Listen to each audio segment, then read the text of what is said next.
성령님, 좋은 아침입니다. 이 시간 성령님을 초청합니다. 오늘도 내 안에 오셔서 하나님을 기쁘시게 들을 것을 소원하게 해주세요. 오늘 말씀을 통해 구체적으로 무엇을 해야 할지를 깨닫게 해주세요. 깨달은 것을 삶 속에서 실천할 수 있도록 도와주세요. 아멘. 오늘 함께 나누실 하나님 말씀은 누가복음 11장 37절에서 54절까지의 말씀입니다. 오늘 읽은 본문에서 두려움을 내려놓지 못하고 살아가던 두 그룹이 나오고 있습니다. 바로 바리새인들과 율법 교사들입니다. 그들은 당시에 유대교에서 가장 큰 영향력을 가지고 있었던 사람들입니다.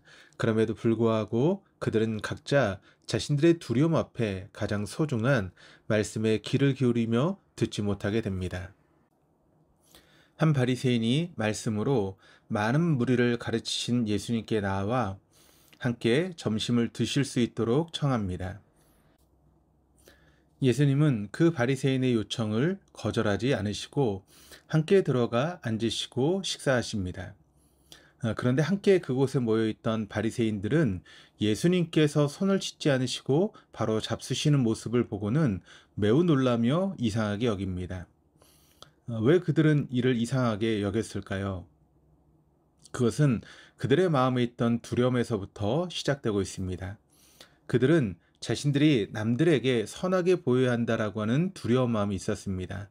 그래서 자신들을 보다 깨끗하게 하고 더 율법을 잘 지켜야만 그들이 있는 그 위치를 지킬 수 있다라고 하는 생각을 하게 된 것입니다. 그런 그들에게 주님께서는 이처럼 말씀하십니다. 39절 말씀을 보시면 주께서 이르시되 너희 바리새인은 지금 장과 대접의 겉은 깨끗이 하나 너희 속에는 탐욕과 악독이 가득하도다. 바리새인들은 그들의 전통에 따라 식사를 하기 전에 자신들의 손을 씻는 관습이 있었습니다. 이러한 관습은 사실 모세의 율법에는 없는 그와 같은 관습이었습니다. 자신들이 이처럼 새로운 관습을 통해 마치 모세의 율법과 동등한 위치에 있다라고 생각하였던 것입니다. 그들이 두려워하는 것은 회중이었습니다. 그들을 지켜보는 많은 사람들, 수많은 회중 앞에 그들은 자신을 스스로 지켜야만 했던 것입니다. 더욱 의롭고 보다 온전하게 비춰야 했을 것입니다. 그것이 그들이 생각해낸 거룩함이요 구별이었던 것입니다. 자신들은 경건하게 손을 씻고 식사를 하며 그러한 무리와 모여 대화를 나누고 공동체를 이루었습니다. 그리고 그렇지 못한 자들을 마치 지옥의 땔감 정도로 여겼을 것입니다.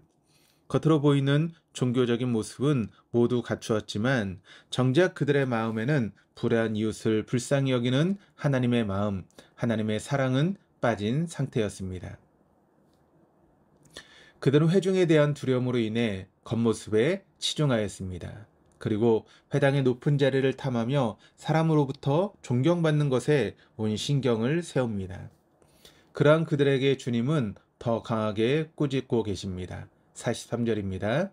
화 있을진저 너희 바리새인이여 너희가 회당의 높은 자리와 시장에서 문안받는 것을 기뻐하는도다. 예수님께서 바리새인들에 관하여 말씀하시는 동안 함께 동석하고 있었던 율법 교사의 마음도 찔리기 시작하였습니다.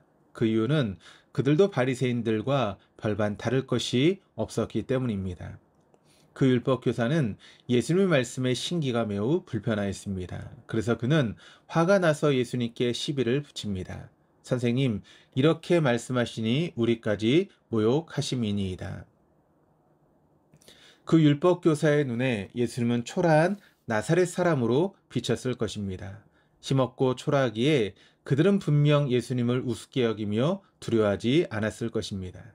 그들이 진정 예수님을 두려워하였다면 마음의 찔림 앞에 무릎을 꿇고 회개하였을 것입니다.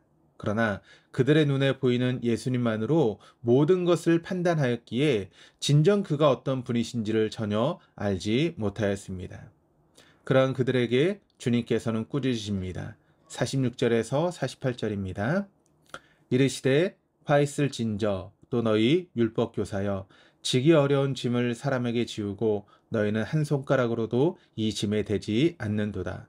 화 있을진저 너희는 선지자들의 무덤을 만드는도다. 그들을 죽인 자도 너희 조상이로다. 이와 같이 그들을 죽이고 너희는 무덤을 만드니 너희가 너희 조상이 행한 일에 증인이 되어 옳게 여기는도다. 당시 수많은 유대인들은 그들의 종교 지도자였던 율법교사들을 두려운 대상으로 여겼을 것입니다. 출애굽 당시 이스라엘 백성들이 모세를 두려워하였듯 분명 백성들은 하나님 말씀을 담당하던 율법 교사들을 두려워했을 것입니다. 그래서 바리새인들과 율법 교사 앞에서는 함부로 그들의 잘못된 점을 이야기하려고 들지 않았을 것입니다. 그들에게 잘못 보이는 것은 마치 하나님께 잘못 보이는 것이라 생각하였기에 이들 그룹에 대해서 막연한 두려움이 있었습니다. 그러나 예수님은 절대 그러지 않으셨습니다. 주님은 그들을 두려워할 필요가 없으셨기 때문입니다. 예수님은 그러하셨기에 자신을 두려워하지 않고 무례히 행동하는 그들을 향하여 강하게 꾸짖을 수 있었던 것입니다. 주님은 율법교사들을 가르쳐 살인자의 후손이라 말씀합니다. 그들이 죽인 자들은 바로 주님의 말씀을 전하는 선지자들입니다. 선조들이 하나님의 선지자들을 죽이며 하나님의 말씀을 왜곡하였듯 여전히 예수님의 시대에도 율법 교사들은 하나님의 말씀을 왜곡하며 진리의 열쇠를 숨기는 그와 같은 자들이었습니다. 52절입니다. 화 있을진저 너희 율법 교사여 너희가 지식의 열쇠를 가져가서 너희도 들어가지 않고 또 들어가고자 하는 자도 막았느니라 하시니라. 바리새인들과 율법 교사들은 한평생 하나님 말씀을 가장 가까이 하면서 왜 주님을 가장 반대하는 자들로 영원토록 기록되는 것일까요? 그 이유는 바로 그들이 사람을 두려워했기 때문입니다. 권력을 가진 자나 없는 자, 지식이 있는 자나 없는 자, 부와 명성을 가진 자나 그렇지 못한 자, 모두 사람을 두려워합니다. 그래서 사람 눈치를 보며 말하고 행동합니다. 타인에게 자신이 어떻게 보일까 두려워하며 자신이 조금이라도 잘못 비칠까 걱정합니다. 이는 모두 사람을 두려워한 결과들입니다. 예수님은 사람을 결코 두려워하지 않습니다. 제자들과 많은 군중이 자신을 버릴까봐 두려워하지 않으셨습니다. 사람들의 눈에 자신이 초라하게 비춰지는 것을 두려워하지 않으셨습니다.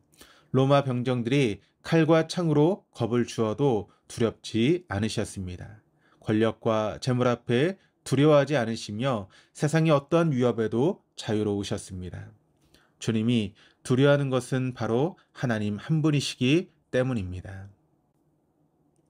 예수님처럼 하나님을 두려워하는 자는 세상이 두렵지 않습니다. 그러나 반대로 하나님을 두려워하지 않는 자는 세상의 모든 것이 다 두려움의 대상이 됩니다. 세상의 모든 것이 두렵기에 그들은 자신을 스스로 보호하기 위해 온갖 수를 다 쓰며 살아갑니다. 모두 두려움 앞에 떨며 한쪽으로 치우쳐 살아갑니다. 바리새인들과 율법교사는 하나님을 두려워하지 않았습니다.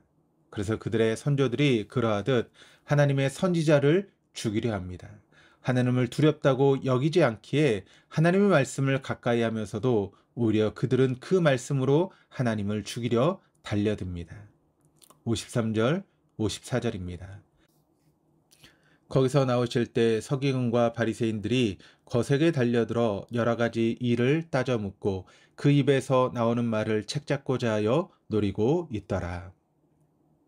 두려운 대상이 무엇이냐에 따라 우리의 삶의 태도가 바뀝니다. 사랑하는 교회 여러분, 과연 두려운 대상이 무엇입니까? 하나님이십니까? 아니면 하나님을 제외한 세상의 모든 것들이십니까? 하나님을 두려워할 수 있는 저와 여러분, 우리 모두가 되어줄 수 있기를 주님의 이름으로 축원합니다. 기도하시겠습니다. 하나님 아버지, 우리는 과연 하나님을 크게 두려워하고 있습니까? 그렇다면 여전히 왜 우리들의 삶은 옛 관습을 고수하고 있습니까? 하나님 아버지, 진정 우리는 하나님을 두려워하고 있습니까? 그렇다면 왜 우리는 세상을 두려워하고 있습니까? 바리새인들과 율법 교사의 모습을 보며 과연 우리는 주님 앞에 두려움으로 서 있는지 자신에게 물어봅니다. 주님, 오직 우리는 주님만을 경외하는 자들로 남게 하여 주옵소서. 주님, 오직 우리는 하나님의 심판을 기억하며 두렵고 떨리는 심정으로 매일매일을 새롭게 살아가게 하여 주옵소서. 우리를 심판에서 건지실 예수 그리스도 이름으로 기도드립니다. 아멘.